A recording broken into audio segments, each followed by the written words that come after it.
안녕하세요. 워런 버핏처럼 매일 신문을 박전무 함께 읽으면서 투자의 고수가 됩시다. 오늘 3월 30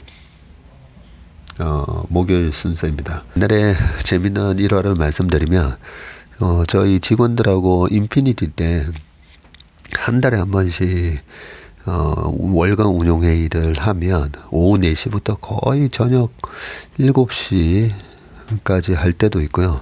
한 3-4시간 합니다. 그러고 나면 이제, 한 달에 한 번 정도는 이제 같이 이제 회식을 하며 서로 그동안에 일한다고 한 달 내내 못했던 얘기도 회식 자리에서 좀 할 수도 있고, 그죠?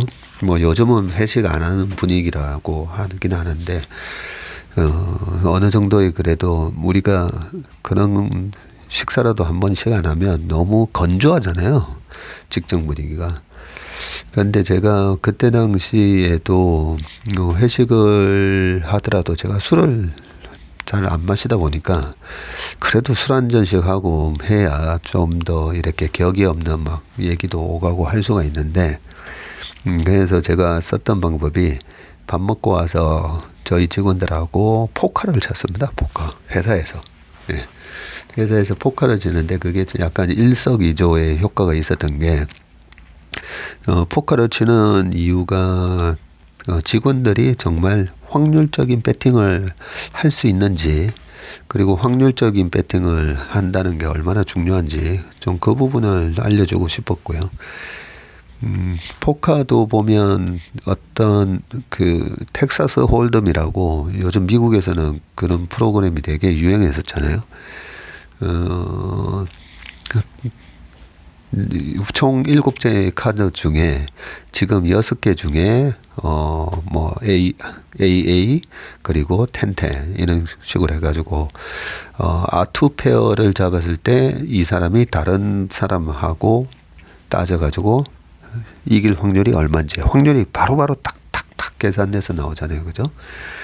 예, 그게 오랫동안 하다 보면 이제 전체적인 내가 이 정도 카드면 얼마, 이번에 이길 수 있겠다, 없겠다. 그 감으로 이렇게 알 수가 있긴 한데, 순서대로 보면 뭐 포카드에서 포커보다 더 높은 곳에 있는 게 플러시하고 스트레이트하고 같이 있는, 예, 스트레이트 플러시라는 게 있고요. 그 중에서도 이제 전부 스페이드로만 되어 있는 게 로얄 스트레이트 플러시 뭐 이런 식으로 하는데, 그 확률적인 배팅을 하는지를 제가 유심히 봅니다. 그렇지 않으면 우리가 포카를 하면서 계속 요행을 바라게 돼요. 요행. 예. 어떤 거냐면 앞에 원페어 깔아놓고 틀림없이 그 원페어는 다른 사람들이 갖고 있는 숫자를 우리가 한 장씩은 볼 수가 있고, 그 다음에 계속 깔릴 때마다 패를 볼 수가 있으니까 저 패는 다 나온 것 같은데, 그렇게 이제 유추를 할 수가 있는데, 원페어 쥐고 마지막 히든 카드까지 받을 때까지 요행을 바라는 식의 카드를 치면 장기적으로 뭐 한 3시간 치면 결국은 읽습니다. 예, 읽고. 근데 그 카드를 치는 이유가, 제가 술을 안 마시니까 카드 치면서라도 타짜에서 나왔던 그런 여러 가지 평경적인 명대사 있잖아요. 손은 눈보다 빠르다. 구라칠 때는 눈을 보지 마라.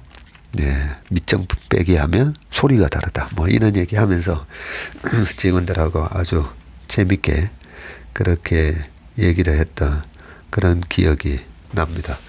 그래서 이 날짜 얘기하다가 갑자기 카드 얘기가 나왔는데, 직원들한테 확률적인 습관, 예, 항상 투자를 할 때 확률적인 높은 그런 배팅을 하는 습관을 길러주고, 또 제가 주식 강의 가면 중요하게 얘기하는 게 그 확률이 틀릴 때도 있잖아요. 틀릴 때도. 그래서 우리가 숫자 똑같은 거 2장, 3장을 가진 걸 뭐라고 그러죠? 풀 하우스라고 하는데요. 그 풀 하우스를 갖고도 상대가 이제 4카드를 갖고 있으면 지잖아요. 그래서 항상 확률 배팅을 하더라도 이번 확률에 내가 틀렸을 때 그 버스트가 되면 안 됩니다. 파산을 하면 안 된다는 거죠. 그렇기 때문에 자금 관리. 예, 아무리 높은 확률을 가졌어도 혹시라도 이번에 그 확률하고 달리 테일 리스크에 그 꼬리 확률에 걸렸을 때 내가 터졌을 때도 파산당하지 않고 그 다음에 또 한 번 더 그 확률 배팅을 계속 이어갈 수 있는 그런 식의 리스크 관리, 예, 요 두 가지가 중요하기 때문에 포카드를 하고 아이들한테도 숫자 감각을 익혀주기 위해서 저희 아이들한테 처음에는 그 운전할 때 앞에 보면 넘버가 있잖아요. 그죠? 634, 뭐 6238, 뭐 이런 식으로 딱 돼 있으면 처음에는 이제 나이가 어리면 그 숫자를 이제 더하기를 시키고요. 그러면 재밌습니다. 예, 같이 가족이서 저거 자 더하면 얼마지 하면 막 그 하고요. 그리고 나서는 나중에 이제 곱하기를 시킵니다. 곱하기. 그리고 나중에 나누기. 예, 그렇게 하다 보니까 예, 저희 아들이 지금 수학대학원을 다니고 있습니다.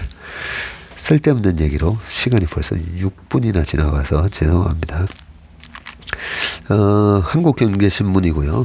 SBB 청문회에서 난타당한 페드 은행 규제 완화라고 돼 있는데 SBB 파산 이후 열린 의회의 청문회에서 미국 감독당국이 은행 감독 기준을 강화하겠다는 방침을 밝혔는데요. 미국 중앙은행 금융감독 담당 부의장인 마이클 바가 28일 날 의회 청문회에 출석해서 SBB 사건을 계기로 $1,000억 이상 자산을 보유한 은행에 강력한 규제를 적용하는 방안을 검토 중이라고 밝혔는데 우리 채플미 시간에도 몇 번 얘기했었죠. 그 트럼프 대통령이 은행 규제 기준을 자산 $500억 이상이면 다 어떤 스트레스 테스트나 그 규제에 그 적용을 받도록 했다가 트럼프 때 이 $500억 기준을 $2,500로 올렸다는 거죠. 이렇게 올리면서 최근에 SBB 은행이 딱 $2,000억 수준이었었잖아요. 그죠? 예, 그렇게 감독 당국의 규제에 사각지대에 있는 은행들이 이번에 문제가 생겼기 때문에 그 기준을 다시 $2,500억 $1,000억 낮출 수 있고 그렇게 검토하고 있다라고 얘기를 했는데요. 자산 $1,000억 이상 은행에 대해서 자본 및 유동성 기준을 강화할 필요가 있다고 얘기를 했고요.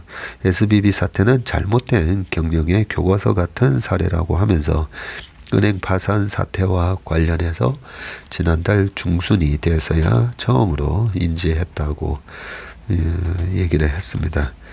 이날 청문회 석상에 같이 선 마틴 그루언버그 연방예금보험공사 회장은 SBB와 시그니처 은행 파산에 따른 보험 비용이 모두 $225억 이를 것으로 추산했다. 그러겠네요. 연방예금보험공사니까 문제가 생기면 그걸 다 이 보험공사에서 물어줘야 되다 보니까 $225억 우리나라 돈으로는 한 30조 정도 된다 그죠? 그룬버그 회장은 보험의 보호를 받지 못하는 예금까지 전액 보호하기로 한 방침에 대해서는 사태 확산을 막기 위해 불가피한 조치였다는 입장을 거듭 확인했고요. 사태 확산이 있을 수 있었다면서 이보다 더 나쁜 상황을 마주할 수도 있었다고 본다라고 했고 SBB 예금자 중 상위 10위의 총 예금은 $133억 이르고 5월 1일까지 이번 일과 관련한 보고서를 공개할 것이라고 얘기를 했는데요. 이에 대해서 미국 의원들이 페드의 부실 감독 문제를 지적을 하면서 존 테스터 민주당 의원은 당국이 문제를 알았지만 아무도 망치를 휘두르지 않은 것이라고 비판을 했고요. 팀 스캇이라는 그 공화당 의원은 규제 당국이 수레위에서 낮잠을 자고 있었던가 아니냐고 뭐라 하셨네요. 그리고 월스트리트저널은 미국 입법부가 현재 25만 달러까지 FIDC의 예금 보호 상한을 높이는 방안을 검토 중이라고 보도했습니다. 지난번에 자넷 옐런 재무부 장관이 그 상원에 가서 한 말 다르고 하원에 가서 한 말 달랐던 이유 중에 하나가 이 25만 달러 이상으로 예금 보호를 하려면 의회에 그 승인을 받아야 되다 보니까 그걸 또 검토하고 있더라고 지금 나오네요.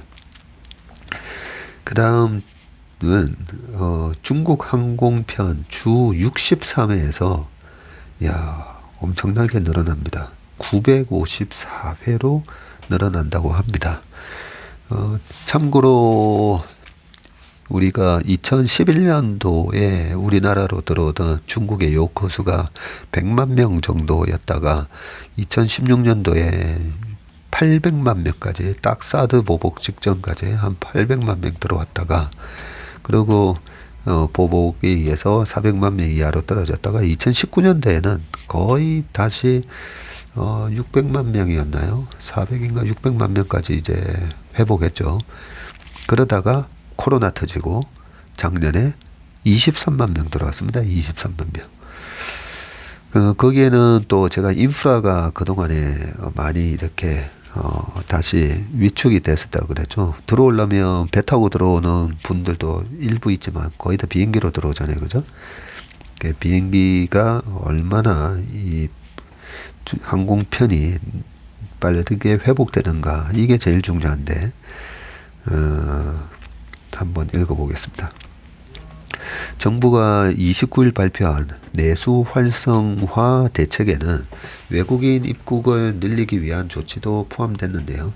코로나로 급감한 외국인 관광객을 올해 1,000만 명까지 늘려서 국내 소비를 활성화하겠다는 취지다.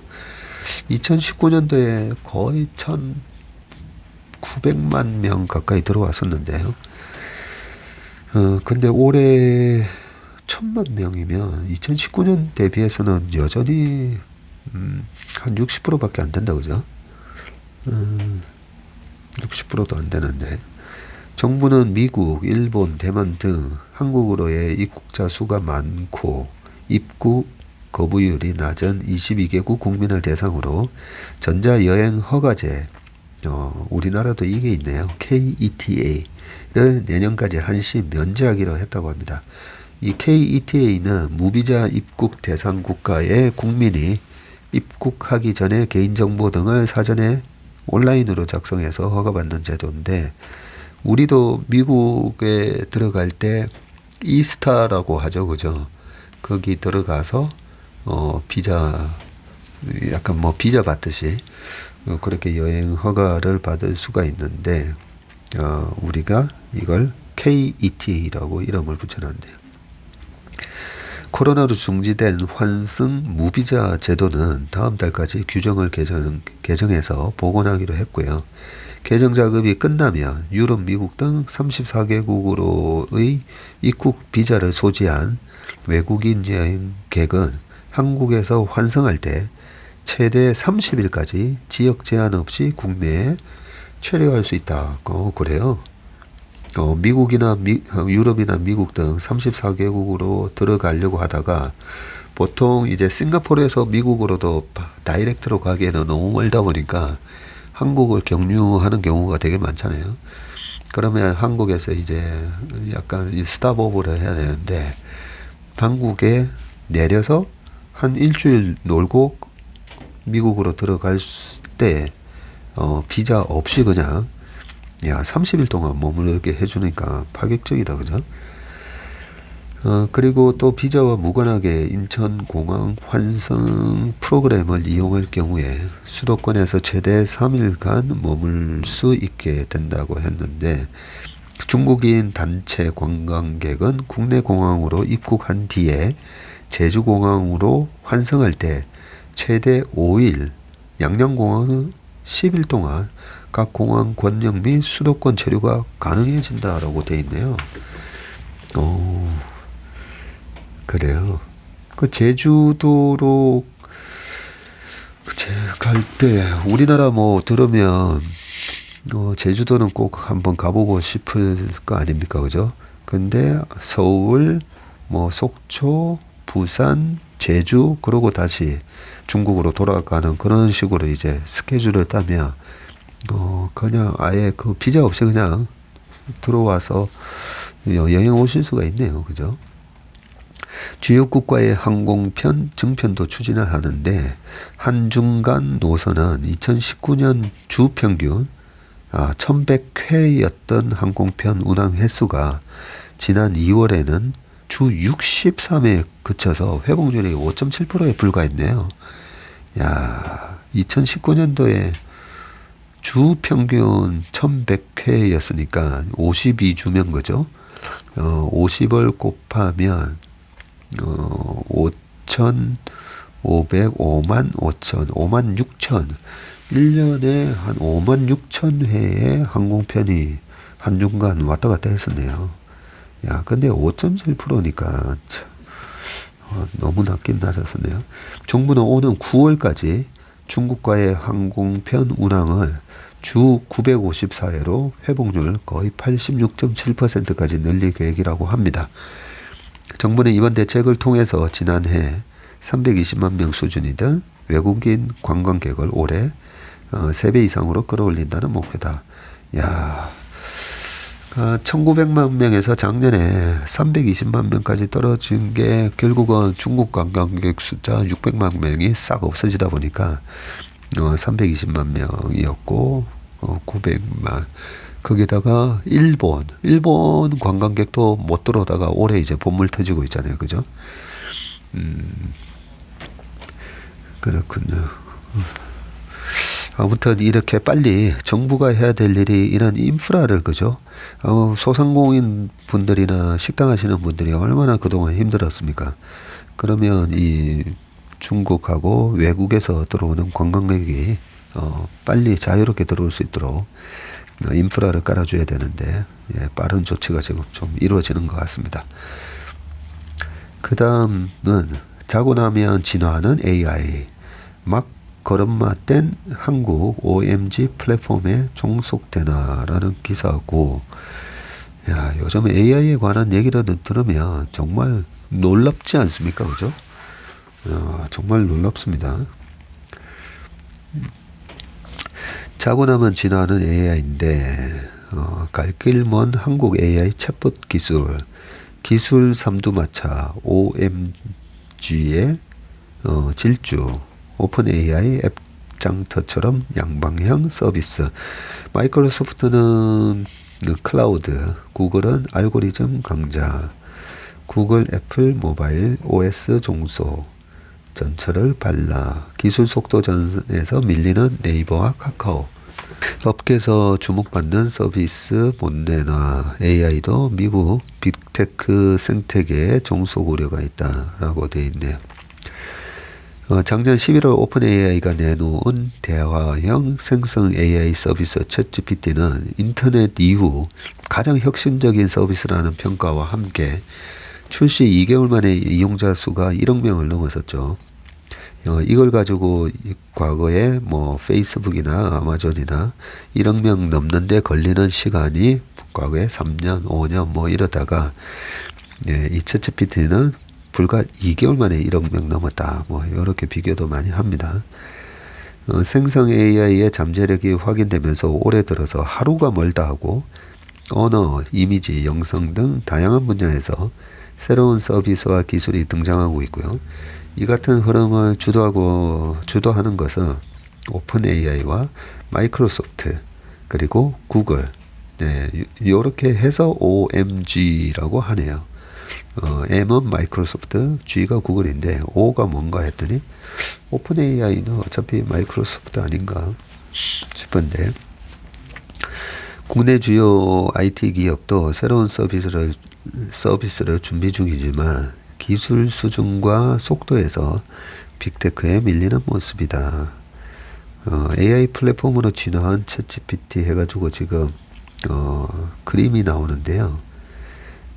글로벌 AI 지수 주요 국가 순위에 당연히 이제 1위는 미국이고요. 2위가 중국입니다. 3위가 영국, 4위 캐나다, 5위 이스라엘, 6위가 싱가포르이네요. 또 한국이 7위입니다. 네덜란드 8, 독일 9, 프랑스 10. 네, 이렇게만 보면 중국이 2등이라서 좀 그렇기는 한데 우리가 그래도 일본, 독일 보다는 앞서 있네요. 그 밑에는 이제 국내외 주요 IT 기업의 초거대 AI 및 생성 AI 서비스 현황도 나오고 있는데 OMG에 대한 부분도 있고 밑에 이제 네이버, 카카오, KT, SK텔레콤 이렇게도 돼 있는데 조금만 더 읽어볼게요. 챗GPT는 초거대 AI의 일종으로 대규모 언어 모델인 GPT-4를 기반으로 하고 있고요. 이 모델은 요약과 창작 능력이 뛰어나지만 틀린 팩트를 제시하거나 숫자 계산을 잘못하는 한계가 있다. 최근 오픈 AI는 이 같은 단점을 보완할 수 있는 GPT 플러그인을 공개했네요. 복잡한 수식 계산이 필요하다면 연산 엔진인 울프람 알파를 불러와서 해결하는 식이고 GPT 플러그인은 다양한 AI를 연결할 수 있는 앱 장터와 같은 개념이고요. 플러그인을 통해서 생성 AI가 서비스에서 플랫폼으로 지금 진화하는 셈이다. 이게 되게 중요한 부분이죠. 오픈 AI와 손잡은 마이크로소프트도 강력한 클라우드 인프라를 지금 바탕으로 공세를 이어가고 있는데 클라우드 상에서 오픈 AI의 GPT-4와 그 다음에 달리, 코덱스가 코딩이라고 합니다. 우리 거래하고 있는 ETF가 아니고요. 이런 생성 AI를 제공하는 것은 물론 엑셀, 워드, 파워포인트 등에서 쓸 수 있는 AI 비서 코파일럿도 공개를 했고요. 워드 파일의 내용을 요약해서 수초 만에 PPT를 만드는 등 다양한 작업을 할 수 있다고 합니다. 구글은 최근 AI 챗봇 바드를 일부 영어권 국가에서 시작하긴 했죠. 오픈 AI와 비교하면 다소 늦었지만 초거대 AI의 핵심 알고리즘인 트랜스포머를 개발하는 등 AI 기술에서 가장 앞선 기업으로 평가는 받고 있습니다. 세계에서 가장 많은 데이터를 가진 만큼 구글이 언제든지 선두로 올라설 수 있다는 관측도 나오죠. 사실 이게 제일 무서운 겁니다. 이 검색 엔진 시장에서도 구글이 압도적이고요. 그죠? 거기다가 또 하나가 안드로이드를 갖고 있잖아요. 모바일에서도 보면 애플하고 안드로이드 이렇게 나눠져 있을 때 또 모바일에서도 얼마든지 그 데이터를 또 게더링 긁어 모을 수 있는 그런 부분이 있다 보니까 구글이 사실 제일 좀 무섭긴 합니다. 속도전에 뒤처지는 한국 기업들이라고 되어 있는데 초거대 AI는 막대한 컴퓨팅 인프라가 필요해서 개발이 쉽지 않고 자체 초거대 AI를 보유한 기업이 많지 않은 배경인데요. 국내 기업은 넘어야 할 장애물이 더 많다고 합니다.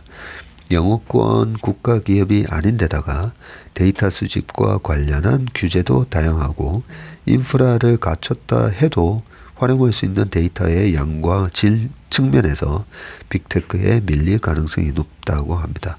네이버가 2021년 세계에서 세 번째로 초거대 AI 하이퍼클로바를 개발했는데요. 네이버 서비스에 하이퍼클로바를 적용하는 한편 일부 기업에다가는 하이퍼클로바를 일부 기업에도 제공하고 있고요. 기업들이 자체 AI 서비스를 구축할 수 있는 하이퍼클로바 X는 아직 준비 단계라고 하고 카카오는 언어 모델인 코GPT와 이미지 모델 RQ 트랜스포머를 보유하고 있고요. 최근 카카오 내에서 쓸 수 있는 AI 챗봇인 다다음에 베타 버전을 내놨지만 하루 만에 서비스를 중단을 했다고 합니다. 완성도를 자신할 수 없다는 얘기고 SK텔레콤도 어제 읽어드렸죠. 아이단가 있었던 걸로 기억하고요. 국내 업체들은 한국어 데이터의 강점을 지닌 만큼 국내에서는 차별화된 서비스를 제공할 수 있다고 설명을 하고 있습니다. 국내 서비스를 발판 삼아서 유럽, 동남아 등 비영어권 국가로 진출할 계획을 세운 업체도 있고요. 하지만 최근 공개된 GPT-4는 이전 모델인 GPT 3.5 대비 한국어 실력이 대폭 향상됐다고 하네요. 한국어 능력을 차별화 포인트로 내세우기가 쉽지 않을 수 있다. AI 플랫폼이 자리 잡기 위해서 기술은 물론 이를 바탕으로 한 다양한 업체의 서비스와 이용자가 필요하고 빅테크가 주요 플랫폼 위치를 선점할 경우 능력 있는 개발자들이 이들의 생태계로 몰리는 상황을 막을 수 없을 것이라는 우려도 나온다. 굉장히 기사를 구성을 잘 하셨네요.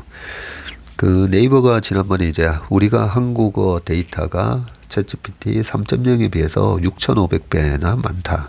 그 자신감을 보여줬는데 지금 요 뒤에서 한국어 실력이 대폭 향상됐다고 합니다. 네, 계속 한번 비교는 해봐야 되겠네요. 챗GPT를 통해서 한국어로 질문했을 때 얼마나 정확한 데이터가 나오는지 꼼꼼하게 한번 체크해 봐야 되겠습니다. 예, 그 바로 다음 기사가 네이버 천하 검색 시장에서도 흔들리나 라는 기사가 있어서 안 그래도 궁금한 부분 뭐라고 이렇게 써놓으셨는지 한번 보겠습니다. 지금 챗GPT가 국내 인터넷 검색 시장 판도까지 흔들지 업계의 관심이 모아지고 있는데 NHN의 NHN 데이터의 데이터 아카이브 다이티 블로그에 따르면 지난해 4분기 국내 검색 엔진 유입률은 네이버가 62.8%, 구글이 31%, 다음이 5.14%였는데 MS의 검색 엔진 빙은 야후, 바이두 등과 합한 기타에 속해서 국내 이용자 규모가 미미했고요. 이 시장에서 네이버 시장 점유율은 여전히 압도적이다. 최근 MS 검색 엔진 빙 사용자가 늘고 있는데 빙에 챗GPT를 적용하면서인데요. IGA웍스의 빅데이터 분석 솔루션 모바일 인덱스에 따르면 빅 모바일 앱 하루 활성 이용자는 이달 4일 749명에서 약 2주 만인 20일 5274명으로 7배 이상 늘었고요. 빙이 기본 검색 엔진인 MS의 웹브라우저 엣지 앱 이용자도 증가를 했고 1월 1일만 이달 20일까지 60% 이상 증가를 했다고 하고요. 해외에서는 빙이 인터넷 검색 분야의 강자인 구글을 쫓고 있고 인터넷 정보 분석 업체 시밀러웹에 따르면 지난달 7일부터 이달 20일까지 빙의 방문자가 15.8% 증가를 했다고 합니다. 같은 기간 구글 검색 방문자는 1% 정도 감소를 했네요. 체포 방식이 기존의 검색 결과 나열 방식보다 사용 편의성이 뛰어나서 챗GPT와 같은 서비스의 이용자는 계속 늘어날 것이라고 하면서 어떤 식으로든 국내 검색 시장에 영향을 미치게 될 것이다 라고 말을 했고요. 네이버는 챗GPT에 대응해서 AI 챗봇을 적용한 검색 서비스 서치GPT를 올해 출시할 계획인데 카카오도 코챗GPT를 선보일 예정이라고만 되어 있습니다. 요 비슷한 걸 이렇게 써보니까 확실히 차이는 있더라고요. 그냥 검색에서 2022년도 자동차 판매 동향 뭐 이렇게 하는 거라 그 약간 그 챗GPT 같은 데서 그런 걸 알려줘 하면 딱 요약해서 그냥 딱 보여주니까 검색 엔진에서 여러 개 쭉 뜨는 거에서 뭘 읽어봐야 되지? 예, 그거 하는 시간도 줄여주고요. 그런 의미에서는 검색 시장은 앞으로 다 이 챗GPT 방식으로 다 뭐 바뀌지 않나 하는 생각이 듭니다. 마지막 기사입니다. BYD가 작년 순이익이 5배 늘었다라고 합니다. 예. BYD면 중국에서 전기차 만드는 회사죠. 전기차가 지금 전 세계에서 중국이 워낙 전기차 쪽으로 드라이브를 걸다 보니까 중국이 상당히 판매 대수 면에서도 그 테슬라를 압도하고 있기는 하죠. 근데 뭐 중국의 휴대폰을 유럽이나 이런 데서 좀 쓰지 않듯이 중국이나 미국이나, 그래서 크게 위협적이기는 않은 것 같지만 그래도 동량 파악은 해야 되니까 한번 읽어보겠습니다. 세계 전기차 판매 1위 기업인 BYD의 지난해 순이익이 전년보다 5배 이상 급증을 했다고 하는데, 중국에서 전기차 등 신에너지 판매가 늘어난 결과다. 근데 요까지만 읽어도 일단은 작년 연말자로 이 보조금 지급이 일단은 끝났기 때문에 연말에 이제 막 마지막 보조금을 줄 때 몰려서 싼 거 구매하는 그런 부분도 좀 있긴 했거든요. 좀 그걸 감안해서 봐야 되지 않나 생각이고, 작년 순이익이 166억 위안, 약 우리나라 돈으로 3조 1,400억 정도 되고요. 전년 대비해서 446%나 증가를 했네요. 이 잠정치에도 거의 잠정치가 160억에서 170억 위안이었으니까 부업하고, 지난해 매출이 4,241억 위안, 한 80조. 예, 그래 전년보다 매출이 96% 늘었다고 합니다. 그러면 잠깐만요. 매출이 한 40조에다가 80조가 됐고, 그 이익이 80조에서 3조니까 이익으로 따지면 10%면 8조가 돼야 되고, 그죠? 5%면 4조인데 이익률이 4%가 되지는 않네요. BYD는 지난해 세계에서 신에너지차 186만 대를 판매했다고 발표를 했고요. 작년에 186만 대, 테슬라가 작년에 130만 대 정도, 135만 대였나요? 그리고 올해 이제 180만 대냐, 175만 대냐, 아니면 200만 대냐, 뭐 그러고 있죠. 이전 4년간 합계 판매량을 넘어서는 수치인데요. 이전 4년간 다 합친 것보다 작년에 더 많이 팔았나 봅니다. 신에너지차에는 이게 순수 전기차도 있지만, 이 신에너지차에 순수 전기차가 이제 BEV라고 하죠.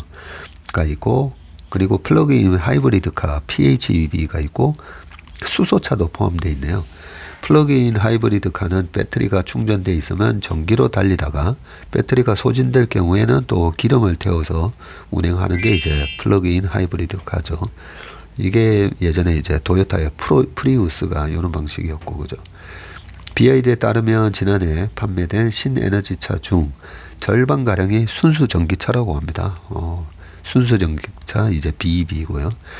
순수 전기차만 제조하는 테슬라는 지난해 세계에서 131만 대 나오네요, 여기. 블룸버그는 BYD가 올해 신형 고급 전기차를 출시하면서 실적이 더 늘어날 것으로 예측을 했는데, 다만 수익성에는 제동이 걸릴 수 있다고 봤고요.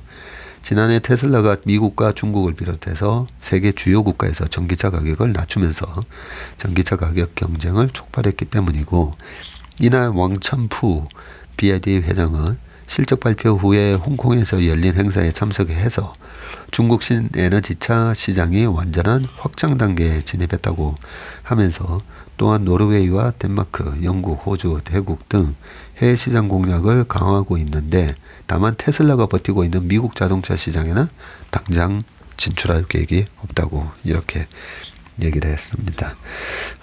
테슬라가 이제 가격을 낮추면서 다른 전기차 회사들도 다 전부 가격을 낮추게 되고, 그 가격을 낮춘 이유 중에 하나가 보조금이 없어지다 보니까 소비자 입장에서는 가격이 확 올라가는 그런 부분이 있어서, 오히려 이제 가격을 낮추면서 보조금을 받을 때나 안 받을 때나 큰 차이 없이 하려고 하는데, 그 보조금만큼이 정부에서 나왔다면 지금은 이제 자동차 메이커가 그만큼 가격을 인하하면서 그 보조금을 줘야 되는 입장이잖아요, 자동차 메이커가.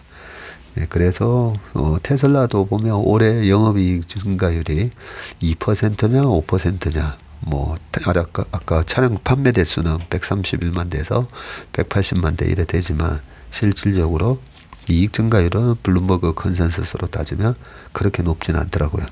그러다 보니까 이제 다른 전기차에서는 이익이 더, 아까 그 순이익률이 5%가 안 됐는데 이보다도 더 떨어질 가능성이 있다라고 보시면 될 것 같습니다. 네, 오늘 워맥 심박 순서는 여기까지 하겠습니다.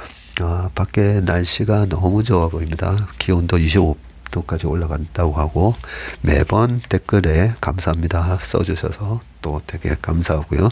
3년 전하고 지금하고 비슷한 얼굴이다라고 또 코멘트를 해주셔서 네, 고맙습니다. 실제 보면 폭삭 늙어 있습니다. 네, 그러면 좋은 하루 되시고요. 네, 고맙습니다.